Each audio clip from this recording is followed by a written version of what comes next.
Awesome. Well, good morning, everyone. Good afternoon. Apologies. And a long morning for me. My kid's starting school today. So lots to do, but I guess we're in afternoon now. But want to thank everyone for joining us here today. I'm really happy to be here with the Calgary Board of Education at the Career and Technology Center, just next door here to Central Memorial High School. I know that everybody here is very excited to get back to school, and today I'm happy to add to that excitement. And before we get underway, just want to thank the various partners who are joining us here today. Of course, friends from Calgary Board of Education, friends from Calgary Catholic, SAIT, and other post-secondary partners as well. Thank you for being here. Today is a testament to the government of Alberta, but also the many education partners that we have, our collective commitment to ensuring that a student's education sets them up for success in the classroom and, of course, for life after school is finished. We all know that the Alberta Advantage and historic levels of investment are driving the province's economy forward. This means that new industries are emerging, and with that comes a variety of meaningful career pathways for students in STEM, aviation, skilled trades, and many more other exciting occupations. This exciting period of economic growth gives us the responsibility to adapt our education system to meet the needs of today so that students can continue to receive a world-class education that will set them up to succeed both in and outside of the classroom. And through our government's focus on enhancing career education opportunities for students, we aim to do just that. Career education helps students transition more seamlessly into post-secondary education or to career opportunities after graduation. It also helps them build the knowledge and skills they need to navigate their futures confidently by helping them better understand their strengths, discover their passions, and explore many meaningful career pathways.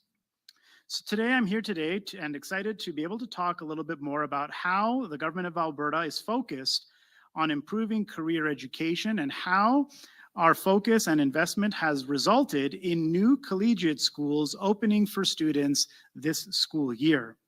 I'm confident that with a focus and an investment in career education, the success of our students right now and the future is well in place. Today, I want to talk a little bit more about the plentiful career education pathways available to students, highlight our focus and investment into these pathways, and celebrate the opening of this year's new collegiate schools. Firstly, of course, it's important to me that we continue to enhance career education. This is a priority of the government of Alberta so that we can make sure our students have every opportunity that they need to pursue their passions and succeed in our dynamic, fast-paced, and competitive job market. Whether it's through the opening of new collegiate schools or the expansion of other education pathways, we're working together with schools, communities, post-secondary partners, and industry to make sure that we're able to offer a wide range of exciting and rewarding learning opportunities for students. While collegiates are just one part of the career education equation that already exists in our education system, the collegiate model does indeed create new opportunities for students to pursue more specialized and focused programming alongside their regular courses. This is what makes this model of education a great choice for students who are interested in gaining practical, in-demand skills for their career interests and passions while completing their education. In turn, naturally, this will help students get a head start on their post-secondary education and in pursuing high-demand and good-paying careers. Choice in education is fundamental for student success and a fundamental pillar of Alberta's government. A one-size-fits-all system does not work for everyone, which is why it's critical to introduce the collegiate model into our education system. Since the introduction of this model in 2021, the demand to be a part of this unique delivery model has never been higher. That's why through Budget 24, we're working to keep up with the demand by investing more than $64 million over the next 3 years, specifically to support new collegiate schools and programs across the province. This investment will help students find and pursue their passions and will lead them to being more engaged in school, find more pathways into post-secondary education, and ultimately equip them with the skills and abilities they need for life after school. Through our government's support for enhancing career education, I'm thrilled to share today that 7 new collegiate schools across the province will come online this school year. 3 of these schools will be right here in Calgary and be run by Calgary Catholic School Division, the Calgary Board of Education, and Fusion Collegiate. The remaining 4 collegiates are opening in other communities across the province in Calmar, Peace River, Grimshaw, Coleman, and Dunmore. I look forward to shining a spotlight on the remaining collegiates in the weeks to come. From carpentry to animal health to pilot's licenses and more, there are now a total of 12 collegiate programs in our province offering a unique approach to education. While these 12 schools vary in the career pathways that they offer, one thing remains constant. More collegiate schools mean more students exploring pathways between high school and careers or post-secondary education. Again, giving them a head start on their educational journey and a competitive edge on the job market. In closing, I'm confident that by investing in career education today, we're also investing in the future of our youth and the future prosperity of our incredible province. By connecting lessons from the classroom to real-world applications, career education helps students see how their current education will directly impact their future. No matter what they aspire to be, career education empowers them to make informed choices and to begin to build the foundations that they need for future success. I encourage parents and students to explore the plentiful career pathways available in our education system, including those offered by collegiate programs.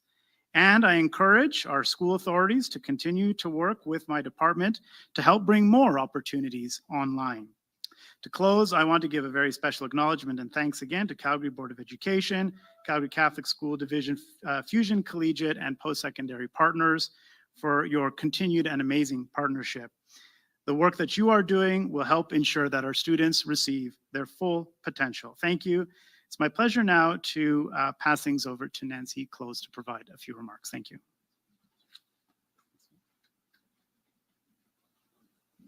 Thank you. On behalf of the Calgary Board of Education trustees, we are so pleased to welcome you, Minister, and also to our education colleagues that are all standing in the back, and our valued post-secondary partners and other guests at the Career Technology Centre this afternoon. We are excited to celebrate collegiate schools and the countless opportunities they provide for students. This school year, the CBE has launched the Digital Future Pathways Collegiate for students with an interest in information and communication technologies. More than 190, and we're very excited about that number, more than 190 grade 10 students have enrolled in the program, which will enable them to take technology-focused CTS classes in their local high school. The Digital Future Pathways Collegiate will allow students to explore a variety of cutting-edge programs and training pathways, including programming, robotics, engineering, animation, photography, I think even photojournalism, and web development. Through our partnership with SAIT, they will be able to learn and gain hands-on experience from expert instructors. Students may eventually participate in dual credit opportunities as they progress through to grade 12, and this gives them a real jumpstart to their post-secondary education. Calgary is quickly becoming a technology hub and is leading innovation in the technology field. Alberta's labor market research shows strong demand for technology jobs now and into the future.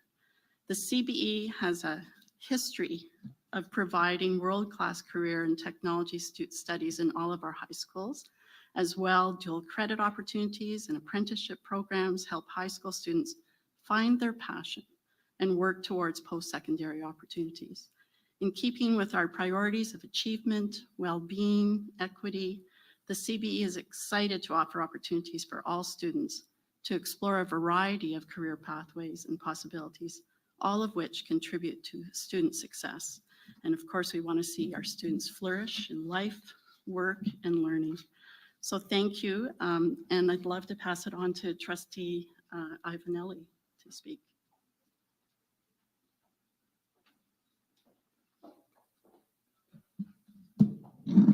Thank you, Trustee Close. Good afternoon. The greatest natural resource of any vibrant community is its youth and their success. Today, we embrace the provincial decision that support exactly that, student success. My name is Lori Ivanelli, and I am the Vice Chair of the Board at the Calgary Catholic School District. It is truly an honor to be here today as we prepare for an exciting new school year with a very exciting announcement. The Calgary Catholic School District is the largest Catholic school district in Alberta, proudly serving approximately 63,000 students across 118 schools located in Calgary, Airdrie, Cochrane, Chestermere, and Rocky View County. We are committed to our mission and vision of living and learning in our Catholic faith so that students centered in Christ can realize their full potential. As governors, we aim to advocate for the collective needs of the thousands of students that we proudly serve through the priority lens of student success. This government and the Minister of Education, the Honorable Dimitrios Nicolaides, have heard that important message and are taking action to ensure that the pathway to success is certainly well paved. We are so thankful for the government's support in providing additional opportunities for our students to explore their interests and prepare for future careers. In January of 2025, Calgary Catholic will be pleased to share the opening of one new collegiate program, the Our Ladies of the Rockies Collegiate School. These collegiate schools will provide our students with unique hands-on learning environments. High school students will engage in dual credit courses and off-campus education through partnership with institutions like SAIT and Olds College, gaining valuable experience and post-secondary credits while still in high school. In collaboration with post-secondary institutions, these specialized programs will allow our students to dive deeply into areas like science, engineering, aviation, and business, empowering students to explore their passions, develop critical skills, and pave the way for rewarding careers in higher education. We are thankful to Alberta's government for their continued investment in our students' futures.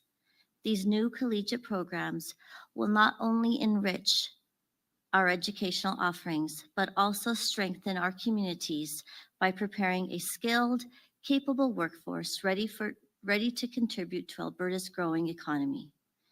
We look very forward to the near future where we may share personal success stories because of this government's commitment to Alberta's students and the collegiate schools. Not only are career pathways being chartered, they are being well paved. I quote Malcolm X, who stated, "Education is the passport to the future, for tomorrow belongs to those who prepare for today." Thank you for your support and commitment to our students. Together, we are preparing bright futures for Alberta's youth and this province's greatest natural resource. I now welcome Dr. Janet Welsh from SAIT to provide her closing remarks.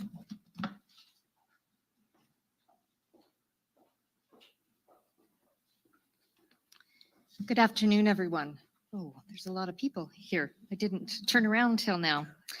On behalf of SAIT, we are pleased to be part of this announcement. It's important to us to continue encouraging students to pursue post-secondary education and consider careers in the trades.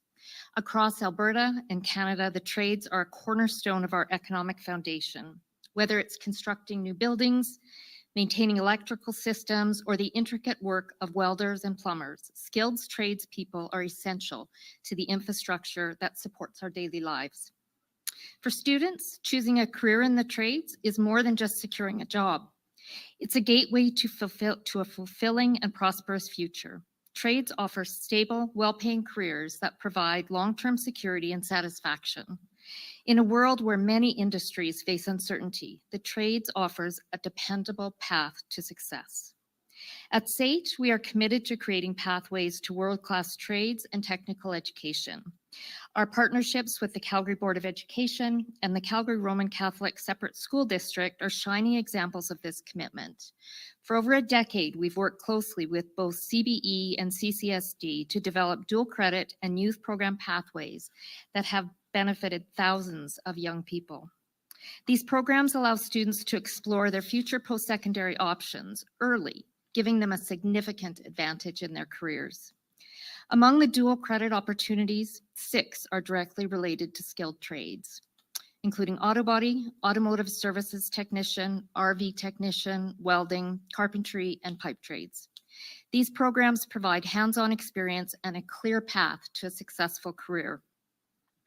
We're also excited about the Digital Futures Collegiate Program, co-designed with CBE.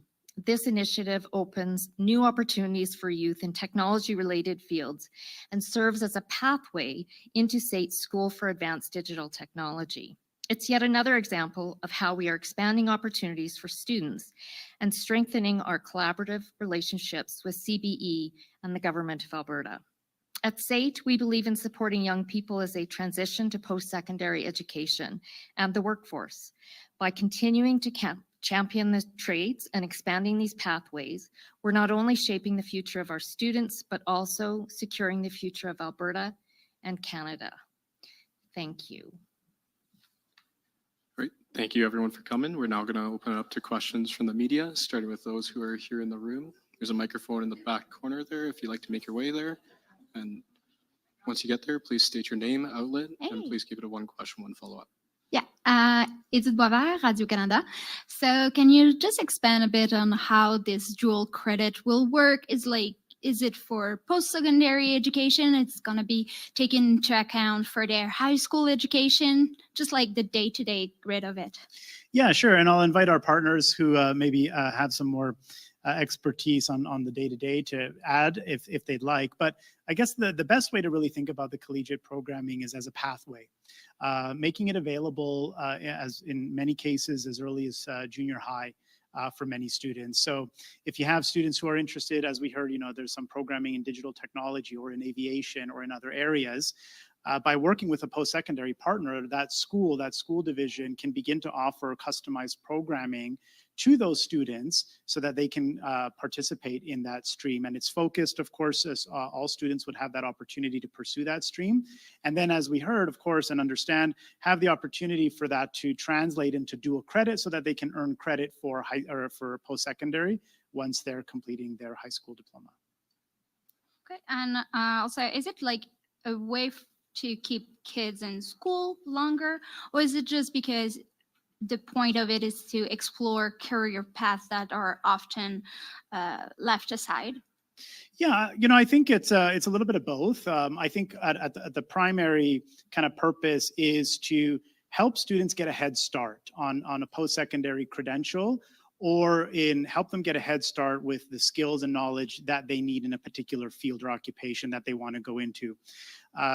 Sometimes, of course, that can be helpful for students that maybe aren't too interested in academics and maybe are questioning whether they're going to finish high school or not. And if they can see alternative programming that can help them, I think it can help serve both those purposes. But the primary purpose is, again, to help a student advance towards a post-secondary program or a career opportunity that they're really interested in. Thank you. Any other questions in the room? Hi, Megan Cobb, Global News. First question, how will it fit in with the curriculum? Like, are these offered as electives, and so they're still taking their science, their math, their English, all of those courses? Yes, that's correct. The standard, graduation requirements remain in place that a student would need to successfully complete their diploma. So these are other opportunities that would be available to students. And then I have a question from a colleague. So legislation is expected to drop this fall when it comes to opt into sex education and LGBTQ2 policies. Can you give us any more details on what we can expect that legislation to look like in the consultation that's been done prior to drafting that legislation? Yeah, sure. Well, we'll have to wait a little bit more until we have the final pieces put in place, whether that's respect to legislation, policy, regulation. I'll be happy to share more details when that's available. Of course, the Premier announced back in February the government's plan to make some changes with respect to sex ed curriculum and to involving parents with respect to changing pronouns at school. Since that time, my ministry and I have sat down with our partners, school boards, teachers, and other individuals to have some open conversations and discussions about what that means, what that would look like, and work together as it relates to implementation. So we've had some lengthy conversations since February as it relates to implementation of these policy objectives. Hi there, Terry from CTV News.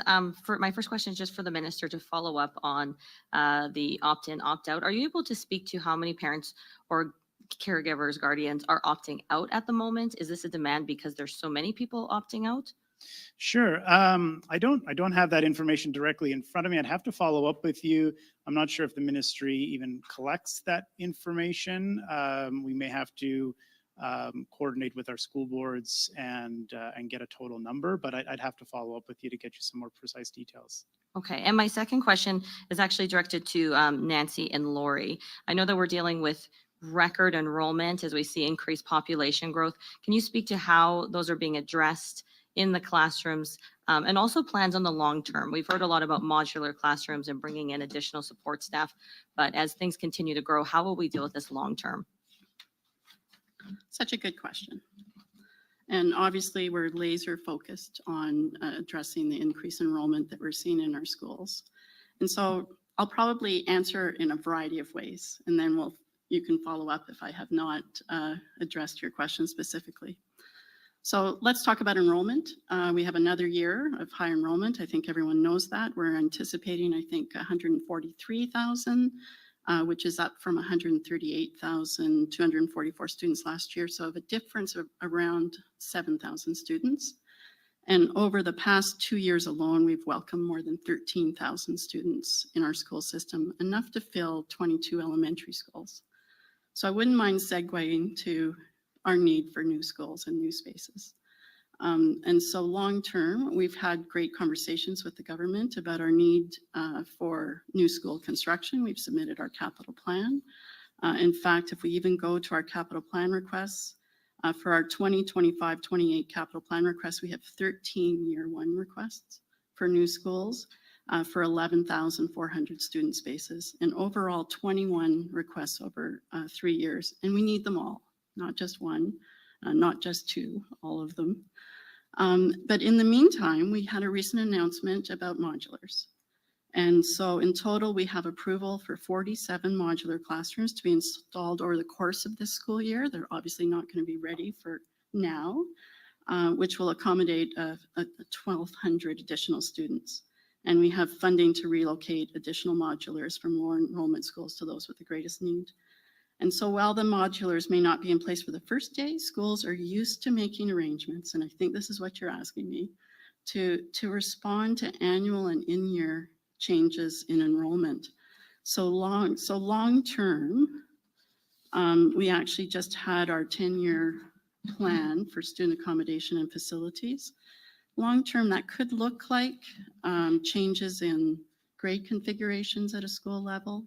It could look like, I'm taking a blank here for the moment, but there's lots of decisions that can be made at a school based whether they're using the library or the learning commons, or whether they're reconfiguring how that space is used at the school level. We are going to do the best we can to accommodate the increased enrollment in our schools, because student success is obviously important to us. Did I halfway answer? No, you did. And I would love to put the same question to Lori, please. Okay. Did you say no, I didn't? No, you did. Okay. Thank you for that question. The Calgary Catholic School District has also seen consistent growth in student enrollment over the past several years, reflecting a growing demand for quality Catholic education. This year alone, as our September 30th, 2024 projected enrollment will be 64,514 students, and that is an increase of 2,918 students, or approximately 4.7%. In regards to funding and budget plans, on May 24th of 2024, The Board of Trustees approved the district operating budget, which included a deficit of $21.5 million. To help address the higher than expected enrollment growth and cost pressures across the province, on July 23rd, the Minister of Education announced an additional $125 million in funding for Alberta school authorities for the 2024-2025 school year. As part of this funding, the Calgary Catholic School District will receive 7.8% of the total amount, which we are extremely grateful for. The district proposed the following use of the additional funding, which supports the board priorities of student success and well-being, and was approved at the CCSD Board of Trustees August 28th special board meeting. We plan to hire 50 contingency teachers, diverse learning and technology support, so 2,000 additional education assistant hours, 12 diverse learning teachers, additional therapy support, including occupational therapists, physical therapists, and speech language pathologists. A second district diverse learning teacher, EPD site enhancements, and an additional technology for students and teachers. Basically, all the monies received are going directly back into the classroom to help with the needs that are increasingly growing. We continue to struggle, however, with a deficit, but look forward to our continued work with the ministry to solve those growing issues. Thank you. All right, we have time for one more question, so we're going to head to the phones. Operator, can you please put through the first caller? The first caller is Shalene Skalski from CTV News Edmonton. Please go ahead. Hi, thank you so much for taking my questions. Apologies, they are off topic. They're for the minister on the new social studies curriculum. I'm hearing from educators who call the new curriculum out of reach, irrelevant, and say despite having the opportunity to share their feedback during consultation, teachers don't feel any of it was considered in the drafting of the new curriculum. What do you say to those criticisms? Sorry, I had a little trouble hearing, but I think your commentary was that some teachers or other partners suggesting that their feedback wasn't taken into consideration with the social studies curriculum. If I've misunderstood or misheard your question, please jump in and correct me. I recognize that, especially with a topic like social studies, everybody has a different opinion. Especially with social studies, we're talking about history, we're talking about government, politics, and we see every day, of course, that people have different views of how society should be governed, priorities of government, of society, interpretations of history. So I know that there's always going to be different opinions, and that's okay. We live in a pluralistic society, and that's completely acceptable and desired. We should all have different opinions on different topics to create some dialogue, to create discussion. What I think is most critical in the social studies curriculum, and which I strongly believe has been implemented, are a number of things. First and foremost, ensuring that the learning objectives give students a strong foundation in critical thinking. And the draft social studies curriculum does exactly that. If memory serves me correct, approximately 16% of the learning outcomes ask students to recall or memorize information, with the vast majority of learning outcomes directed towards asking students to develop, create, and synthesize ideas and information, which are skills that are required to foster critical thinking abilities. So that's the first priority.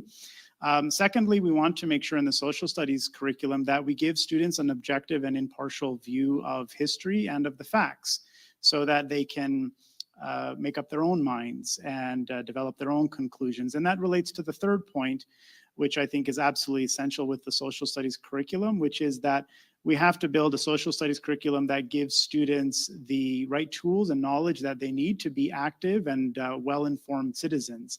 And I believe the new social studies curriculum does exactly that. There's opportunity there for students to separate and understand the difference between fact and opinion. There's opportunities there for students to engage in critical conversations, understand how to be active citizens, and give them all of those tools. So I understand that, again, folks will have different opinions, but I am confident that we are setting students up for success.